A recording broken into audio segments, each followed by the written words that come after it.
Marhaban.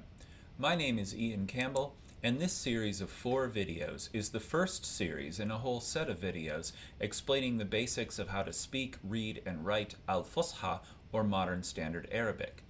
These 4 videos will explore the root pattern system that is the base of how all words are formed in the language. This system works very, very differently from English, so it's essential to understand it before we move on to phrases and sentences. In this third video in the series, we'll be looking at how to decompose words into roots and patterns, and then how to use roots and patterns to make words. So let's start with the word for word, al-kalima. So you can see its root here is kaf, lam, mim, and like a lot of words that end with ta marbuta, its plural is replacing the ta marbuta with alif ta. So kalimat is the plural.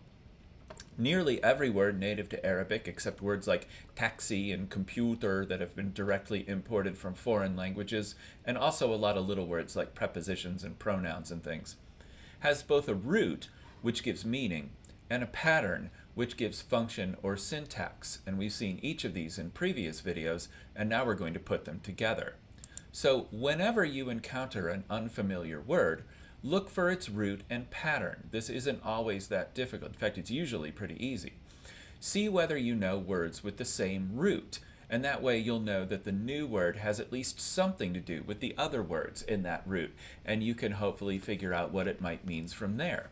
And even if you don't know the root, what does the pattern tell you? Just knowing that it's an adjective or a doer or a place where you do something can often help you understand the word from context. So most very new students, they encounter an unfamiliar word, and the first thing they want to do is look it up in a dictionary. Or I'm kind of old school, I use dictionaries. You can use Google Translate. Type the word into Google Translate. Boom, you know what it means. That's great. But it doesn't really help you learn the language. See if you can take the time to try to figure out what an unfamiliar word might mean. And it's going to give you that much more insight into how the language works. So let's take some examples of some words here and find the roots and patterns. So we'll start up here in the upper right hand corner. We have al-mel'ab. So a mel'ab, we can hear the pattern, the maf'al pattern, and we know that the meme belongs to the pattern. So from there, we can understand that the lam, ain, ba are the root. And we might not know what lam, ain, ba means, but we know this is a place where you do something, and that might be enough information to get you through the rest of the sentence, even if you're not totally sure what that place is. The more ambiguity you can tolerate, and the better a time you'll have ultimately, or the quicker a time you'll have ultimately, learning the language as opposed to just learning how to use translation software. So the root lam, ain, ba means to play. A game or a sport, that is, not a musical instrument, which is a different root. So the mel'ab is the play place. This could be a playroom in a house. This could be a playground at a school. This could be the field on which you're playing a sport. It's going to depend upon context. But now that you know the root for play and the pattern for place, you could put those together and understand that this word means playground or playroom. Let's take a look at the next one, arraqis. Well, here we have the alif in between the first 2 letters, the kasra in between the last 2 letters. So we know that this is the fa'il pattern, the do-er, and the 3 root letters are pretty obvious here, ra, qaf, sad. So we don't know what this person is the doer of. It could be an object that is the doer of something as well. But that might give us enough information to understand the sentence. As it happens, ra, qaf, sad is the root for dancing, so it should be pretty easy to tell that a raqis is a dancer. If this person were a woman, we'd have ta marbuta after the sad, raqisa. But this person is a man here doing the dancing, backing up, oh, I don't know, somebody. Down here we have mafhum. So here we have the maf'ul root, the thing that has had that action done to it, and our root here is fa, ha, mim. Notice that the letter ha by itself usually looks like a wee egg, but when we list it out in letters like this, we often use the first form because it's so distinctive, and that way it doesn't confuse people. Fa, ha, mim means to understand, So mafhum means something that is understood. So the language that is understood. It's often used as a response. If a professor or a supervisor gives you a task to do, you could say mafhum, which means something like I'll do it or I get it. And so that's a useful thing to learn to say. But it's you could decompose it and say, oh, it's the maf'ul form, it's had this thing done to it. And then fat hat meme you're going to learn because you'll learn it a lot and use it a lot in a classroom context means to understand something. I'll ask you, hal tafham? Do you understand? Or hal tafhamun? Do you all understand? When I'm giving a class a lot. Let's look at the next one. Al marqas. Well, now we know the root ra qaf sad means to dance, and the maf'al pattern is the place where you do it. So it probably shouldn't be all that hard now to understand that a marqas is a dance floor or a dance studio or sometimes a dance club. Again, it's going to really depend upon context. So this gives me throwback memories to when my daughter was like 3 and I used to take her to ballet and take her to the marqas in this little hole in the wall place. But you don't care about that. You care about Arabic grammar. So let's move on. Here's another word, qadim. So this should be easy to see that it has the fa'il form, the form that we mostly use for adjectives. And its root is qaf dal mim. So qaf dal mim means to progress or move forward. And from there we get the word qadim, which doesn't mean progressive. It means old or ancient. Not old in terms of people. Don't call me qadim, even though I kind of am. But rather ancient things, old things, like an old car, old buildings, that sort of thing. That is, we have progressed on from it, is kind of the idea here. Sometimes they're a little obscure, and especially when they're modern words, but most of them you can learn as vocabulary words. Qadim is a very useful word.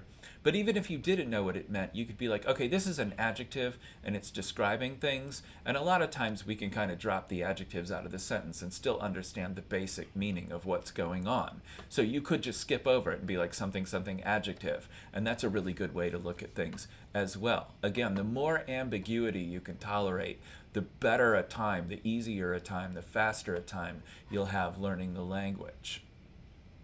So let's see, down here we have al-madrasa. Now here is the mal'ab, the marqas, the maf'al form, the place where you do that thing. Only here we've cleverly disguised it by adding ta marbuta for historical reasons. Dal, this is a word you might even hear in English, madrasa. You could picture some conservative politician getting up and talking about Islamic madrasas and things like that. But dal ra sin just means to study. So the madras, and for historical reasons it's madrasa, is the studying place or a school. This could be an Islamic school. It could be a secular school. It could be like a driving school. It just means school in general because it's the place where you study, and you can understand that by knowing your roots and patterns. Because you're learning the language, dal, ra, sin is a root you'll end up using a lot, just like fa, ha, mim for understand. Dal, ra, sin is study, and you'll see lots of words with it. If we take a look at the next one, we've got maftoh, and learn to pronounce ha at the end of a word, which Americans don't want to do because we never say h at the end of a word in English. So maftoh, maftoh, say it like that. This is the maf'ul pattern, the same one we have for mafhum down here. Only the fa, ta, ha root means to open something. So maftoh means opened or open. For example, you might see a store that has a sign in the window, whether it be blinking neon or more likely in the Arab-speaking world fancy calligraphy, that says maftoh, and that means the store is open. Come on in and buy some treats.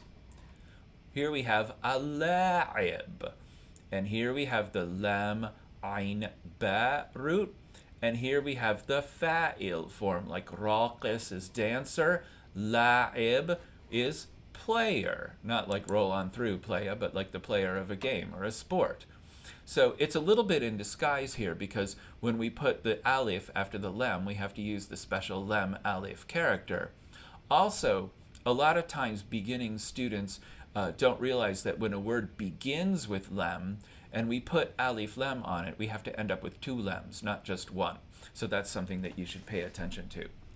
So the la'ib is a player of, I don't know, Scrabble, Overwatch, soccer, whatever it is. If this person were a woman, the ba would have only one tooth, and we'd put ta marbuta after it. So la'iba would be the woman player of something. All these nouns are gendered in Arabic in a way that they typically are not in English. And then lastly, this one's going to be a little bit confusing because it's a brand new pattern. All right, so here's our dal ra sin for studying. And you're like, well, how do I know that dal ra sin is the root? And the reason is because the taf'il pattern is a very common one. Ta at the beginning, sukun on the top of the first one, long vowel ya in between the final two root letters, gives us two meanings. One of them is making somebody else do that thing, and one of them is intensifying the root meaning. That's the less common one. Making somebody else do it is the more common one. So what I'm doing right now is at-tadris. I'm making you all study. I'm not forcing you, but I'm making you do it. So tadris is teaching, because I'm making you study. That's where this word comes from. Later on, I'll show you how to turn it into teacher, but for right now, let's stick with the patterns we know and only add this one, and I'll add more as we go along through the first few series of videos. Okay, so now we've seen how to break apart a word into its root and pattern, and this is a skill that you should really just pick up and practice right from the start of learning Arabic. It's absolutely essential. Encounter an unfamiliar word, don't type it into translation software. See if you can figure out its root and pattern and see what you can know from that. It's a great way to learn roots, by the way. If you learn words first, then learn the root. But let's see if we can figure out the Arabic translation of English words using roots and patterns. For example, mathalan means for example. The root ta, ba, kha means to cook something. So what's the kitchen? I'm going to say yalla, let's go. And you can pause the video and see if you could figure out on your own what the word for kitchen is. Yalla. Okay, so now if you got al-matbakh, mabruk, congratulations. The maf'al pattern is the place where you do that thing. Ta, ba, kha is to cook. Put them together, you get al-matbakh, the kitchen. So now go to the kitchen and get yourself a treat before looking at the next one. Okay, good. Hopefully you're well fed. So here's Ain Ra Fa, which means to know something. So how would you describe someone as well known or famous? Yalla. Okay, if you got ma'ruf, mabruk, congratulations. So ma'ruf means known, something that has been made known, and therefore well known or famous. There's another word for famous, mashhur, and that is pretty much interchangeable. One of the difficulties in learning Arabic is synonyms. Arabic has tons of synonyms for everything. There are 12 different words for afraid, for example. In this way, it's a lot like English because it's kind of borrowing different things and turning them into words. English and Arabic both have similar vocabulary sizes in terms of total vocabulary, and they're both about 3 times French or Spanish. So one of the unending barriers to learning Arabic well is having to learn all these different synonyms for things. And I'm sorry, there's no real way around that. You can learn basic Arabic and know one word for everything. But if you do something like read literature or journalism, people love to use synonyms, and you're going to have to just sort of keep a running track of them as you go. For that, we say a great Arabic word, ma'alish. So ma'alish is technically not formal Arabic, but it's almost universally used. It's sometimes spelled a little bit differently because it's not usually put in print. It's usually said out loud. Literally, it means something like nothing against. And what we do is we use it for situations when minor problems happen. Oops, sorry, ma'alish. I forgot to bring my homework today. Or in my case, I forgot to bring what I was teaching today. Believe it, it happens. I say ma'alish and I ad-lib the class like I'm ad-libbing this video. So ma'alish is what you say in response to some small difficulty. Whether you cause it or whether you encounter it, it's a great word to say. Have the ma'alish attitude and your native speaker friends will like you that much better than if you act like an American and threaten to cause a lawsuit. Let's take a look at another word. Nun jim ha means to succeed. How do you call somebody successful? Yalla. All right, you might have used the adjective form and said najih, and that wouldn't be terrible. Najih really means something like solid or valid, like in terms of advice somebody is giving you. But if you pointed at a person and called them najih, people would be like, oh yeah, he totally is. Look at that car he drives. So the actual word you're going to use here is najih. This person is a succeeder. And we mean succeed here in the sense of doing well, not in the sense of coming after. So najih, if it's a woman, she's najiha. So then we put ta marbuta and adjust the form of the ha on the end to make her successful. So if you can figure this basic lesson out, you're going to be pretty najih or najiha in basic formal Arabic. All right, one last one. Qaf dal ra is to be able. And so how do you say potent or powerful? Yalla. And inshallah, you got the answer qadir here. So something that's like a powerful drink or powerful beverage or a potent argument, something like that would be qadir because it's able. So here you go. You can put words together with roots and patterns, and if you know the root, which of course is going to be the trick for the first few months, you know the pattern, which is really pretty easy because there's not nearly as many patterns as there are roots, you could put together words and people will understand you. It might not always be the perfect word for the situation. For example, Tabaha is to cook. So if you're pointing at someone and saying they're the cook, you might call them the tabikh with the fa'il, the doer root. Everyone would understand you, but the real word is tabakh, which is a slightly different version of the doer pattern. But everybody's going to get it, and communication is the key to language. Don't be afraid to make mistakes. Put roots and patterns together and see what you get, and you'll be surprised how often native speakers will understand you, even if it isn't quite the right root. In the next lesson, I'm going to talk about irregular roots, but for now, I'm going to say